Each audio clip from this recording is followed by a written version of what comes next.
তো গাইস, আজকে আমার কাজের ডে 3। তোমরা তো জানোই, আগের ভিডিওটা যদি দেখে থাকো তাহলে জানবে ডে 2তে কি করেছিলাম। তারপর আমি বেশি দেরি না করে টোটো ধরে চলে আসলাম কাজের দিকে।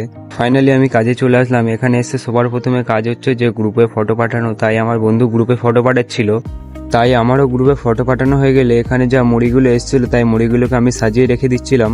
তোমরা দেখতেই পাচ্ছ যে মুড়িগুলো সব সাজানো হয়ে গেছে। তারপর গাড়ির চেনটা বারবার পড়ে যাচ্ছিল, তাই দাদা বললো যে গাড়িটা একটুখানি চেনটা সারিয়ে নিয়ে আয়। তারপর আমি গাড়িটাকে নিয়ে চলে আসলাম এখানে গ্যারেজে। তাই একটা দাদা চেনটা টাইট করে দিল, তাই আমি গাড়িটাকে নিয়ে চলে আসলাম।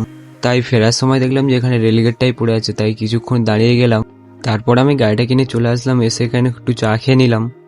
আমার চা খাওয়া হয়ে গেলে আমি চলে আসলাম দোকানে। তারপর আমি দোকানের কিছু কাজ করে দুপুরের ভাত খেতে বসে পড়লাম।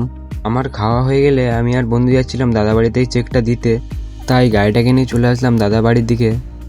তো গাইস, আমি চেকটা কিন্তু দিয়ে চলে এসেছি, আর দাদা বাড়িতে ভিডিও করতে পারছিলাম না। তো গাইস, এখানে এসে কিছু কাজ করার পর আমার কিন্তু ছুটির টাইম হয়ে গেছে। এখন আমি যাই বাড়ির দিকে। তোমরা এই চ্যানেলটাকে একটু সাবস্ক্রাইব করে দাও।